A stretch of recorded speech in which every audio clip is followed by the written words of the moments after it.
Se la casa familiare è concessa in comodato dai nonni o dai suoceri, che cosa succede in caso di crisi della famiglia? Scopriamolo! Talvolta i genitori aiutano i propri figli concedendo loro, in comodato gratuito, il più delle volte con un semplice accordo verbale, un'abitazione di loro proprietà, in occasione delle nozze o della nascita di nipoti. Quando ciò accade, il comodato in questione è ritenuto dalla giurisprudenza e dalla dottrina come vincolato alle esigenze della famiglia.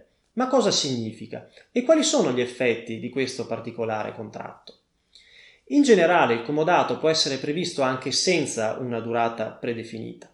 Se la cosa oggetto del contratto, mobile o immobile, viene consegnata per un particolare uso, la scadenza contrattuale si determina proprio rispetto all'uso convenuto fra le parti.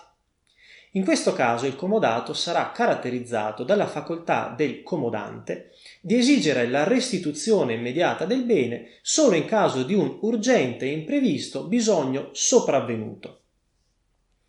Pertanto è chiaro che il comodato della casa familiare viene pattuito dalle parti per soddisfare appunto le esigenze abitative della famiglia del comodatario.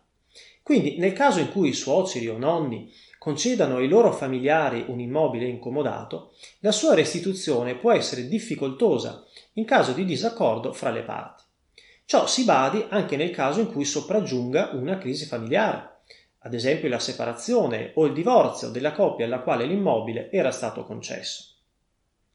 Infatti, se ricorre una crisi familiare, in caso di figli minori o comunque non indipendenti, l'abitazione viene assegnata a uno dei genitori tenendo prioritariamente in conto le loro esigenze e prescindendo da chi vanti i diritti di proprietà sull'immobile.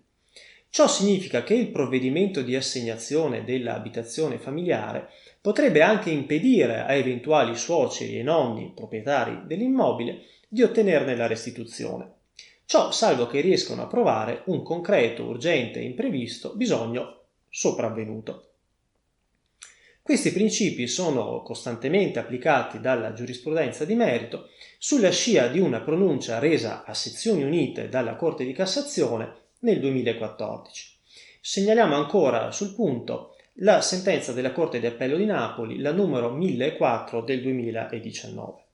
In sostanza, in caso di controversia fra i genitori e i soggetti proprietari della casa familiare, spetterà al giudice operare un equo bilanciamento di tutti i diritti in gioco, fermo restando che in ogni caso i figli minori, o comunque non indipendenti, verranno privati della casa familiare solo se i loro genitori siano in grado di provvedere altrimenti. Per maggiori approfondimenti visitate il sito web dello studio e seguiteci sui social media.